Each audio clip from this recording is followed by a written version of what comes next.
Hi there, and thank you for joining me for today's live book reading of Hood of Sedna by Mina Skye, and this is presented by Itsy Bitsy Book Bits. Chapter 1 Stevie Capot, Reborn. For 100 years, Breeze's blue seeds that carried precious cargo from the sapphire ravenkin in Scotland across the Atlantic Ocean to finally settling in the States, North Carolina, 24 years before it was established. Mother Earth cast a halo around the perfect spot where the seeds would reach their final destination. The enchanted seedlings settled in the middle of a clearing surrounded by lush red maple trees and a variety of others. Once nestled, once nestled under the earth, rains and sunshine gave them the nourishment they needed, and within days, the seeds flourished into a significantly large tree, large enough to carry its precious cargo. Do you really believe this zany fairy tale? Well, you should. It actually happened to me. I died hundreds of years ago, though the strange thing was, I had no idea how or who killed me, and I wasn't going to waste my time researching my demise. The evening I was reborn, it was pouring rain mixed with sleet that felt like itty bitty daggers stabbing my naked skin. It was painful, and I was freezing, which only heightened the amount of pain the inclement weather caused. I had to get out of the cold and found shelter in a barn kilometers from where I emerged from the tree. Rampant emotions consumed me from frightened to confused to angry back to confusion. I had no idea how I got in that blasted tree, and I had no idea who or where I was. I was thankful that it was the middle of the night and no one was privy to my lack of dignity, though, on the other hand, it would have been nice to have run into someone who could have offered me a coat or a hot fire, anything to warm me up. To note, the tree is pretty busted, but one can use the excuse that it was the lightning that split it in all directions. But that's not important. What's important is I was startled awake the next morning to some kid screaming, then hollering for his da, which gave me credence that this was a Scottish family and that I was in Scotland. The Scottish family was right, but the location wasn't. In fact, I was in the province of North Carolina, and it was 1765. I've no idea how I got here or where I came from. I didn't even know my name or had any memory. I was reborn like a phoenix rising from the ashes, though the pile of ashes was a tree. I'm certain it was pretty daunting for a young lad to find a naked bonny lass in his dad's barn. His eyes bulged, and the milk buckets he had carried in fell to the ground. He tried to call for his father, but it only came out a hoarse whisper. I was covered up with an itchy blanket, which helped to stave off the frigid temperatures outdoors. Well, at least thought I was covered up, but must have shown too much after tossing and turning. The way that boy acted, he must have seen more than he should have.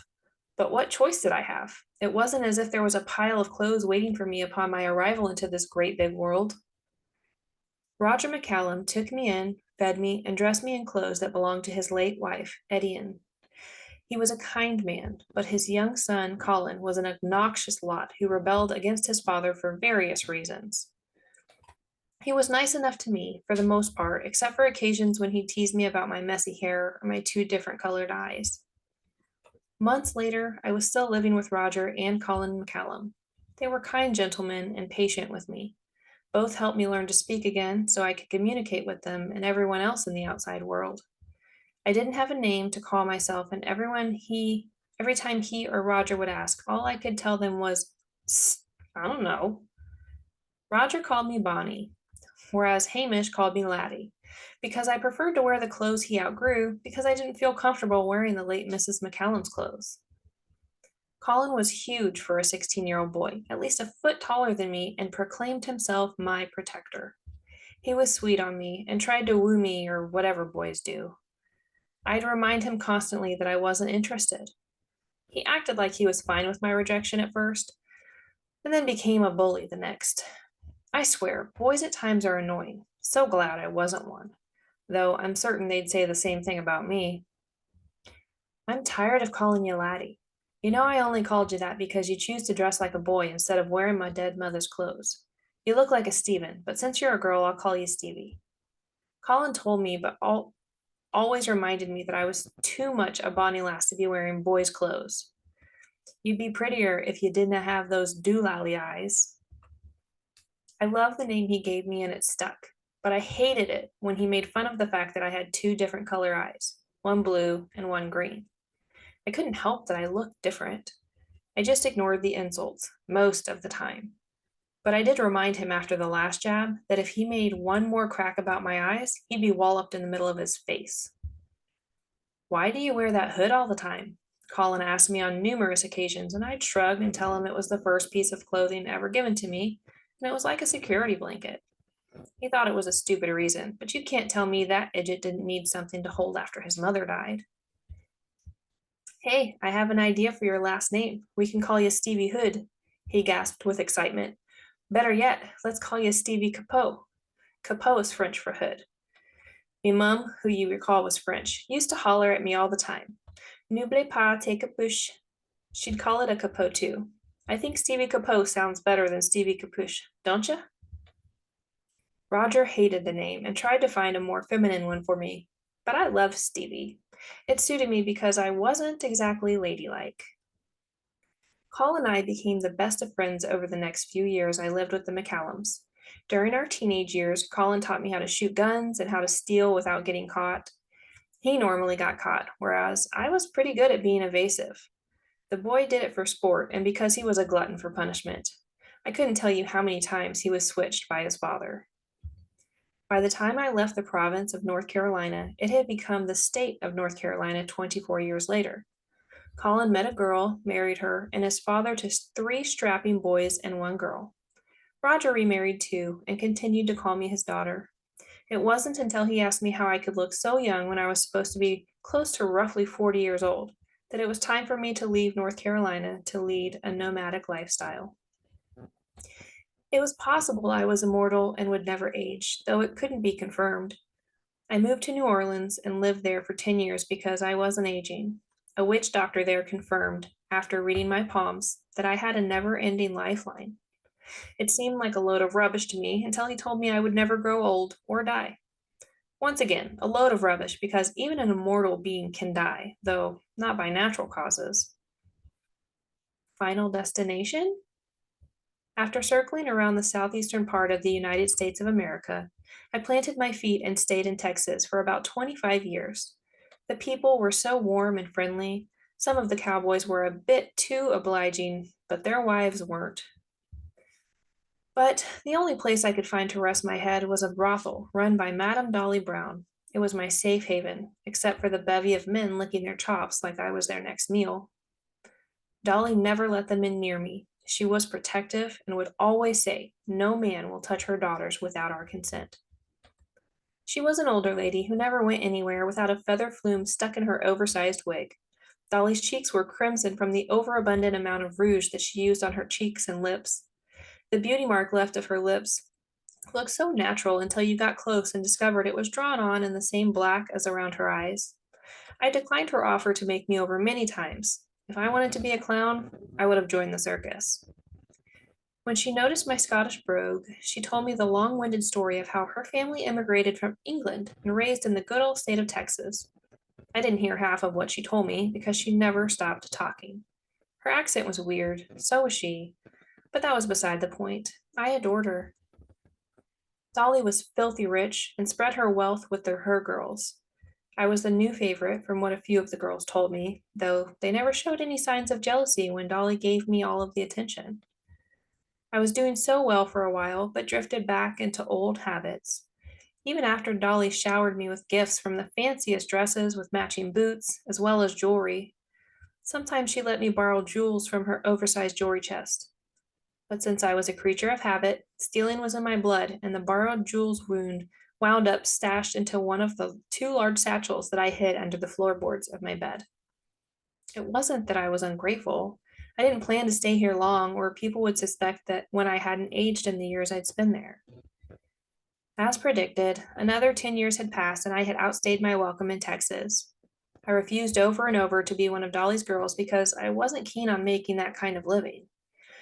Until the thought occurred, I could become filthy rich by stealing off these rich men. I got away with it until my very last night in the state of Texas.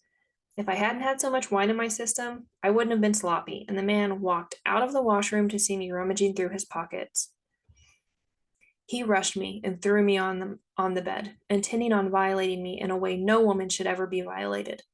But I quickly rolled out from under him, took the pistol from my end table, and shot both of his big, fat thighs. I didn't want to kill him, I just wanted to stop him.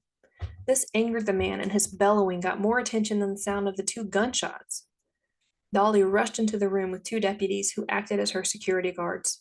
The deputies dragged the bully out of my room, never suspecting that I instigated the trouble. Needless to say, this was the first and last time I had ever seen disappointment in Dolly's eyes. In the morning, I was going to say goodbye to yet another town and start anew in some other town until I needed to move on. In a fairy tale world, I'd belong, but in this world of humans, I was an abomination, an oddity, the kind of creature humans feared. Chapter 2 Gabriel Corbeau, Scotland, Godspear Coven. After living with this wild, raucous cousin of mine, the peacefulness of the Godspear Castle was discomforting. But then again, being around Sebastian was pure torture, and I must have been a glutton for punishment, choosing his company over peaceful surroundings. When Sebastian and I passed through this place called Texas, he had this idea of going to a brothel. I advised him against it, knowing that even climaxing set off his rage. He actually took heed to my advice and settled for a quiet night in the only hotel we could find. I was curious and depraved because it had been a while since I felt a woman's touch and sneaked to the brothel while Sebastian slept. Every woman wanted a piece of me with the belief that my gift was as substantial as my 7-foot stature. I'm not going to lie, I was a handsome man. No woman could resist my rippling muscles or my feather touch raven hair or green eyes that one can get lost in. Or so I've been told. But I was humble when it came to what God gave me, unlike Sebastian, who had no issues flaunting it. The one that got my attention sat in the corner, completely disinterested and shaking her head. I would gladly take all of you, but I was curious about the surly one in the corner. The girls laughed when I inquired about the girl who refused to look in my direction. Oh, that's Stevie. She is Dolly's pet and doesn't take clients, one girl announced with a smarmy tone. Sauntering over, I asked her if she was feeling well. She glared at me and I noticed there was something familiar about Stevie. I excused myself with the other ladies and drew closer to Stevie. I knelt down in front of where she sat with head turned. Stevie, I said, her name with no response. My name is Gabriel. I mean no harm. I just wanted to come over here and say hello. You don't sound like you're from Texas. I chuckled, then abruptly stopped when I heard the familiar melody of her Scottish brogue. It was a voice I'd never forget, and it had to be Stephanie. But now I just had to see her eyes, for her astonishing dual-colored eyes was a rarity. I love your accent. Are you Irish? I knew better, but I needed to force her to look in my direction. She mocked my question and glanced bashfully toward me with a slight grin. Even in the dim lighting, it was evident she was different. It was confirmed at the very moment. This was no mere coincidence. She resembled the long-lost princess Stephanie Corrin of the Sapphire Ravenkin. She was Stephanie Corrin, resurrected from a death only a small few witnessed. It was nice to meet your acquaintance, Stevie, I said as I towered over her and rushed back to the back exit of the brothel.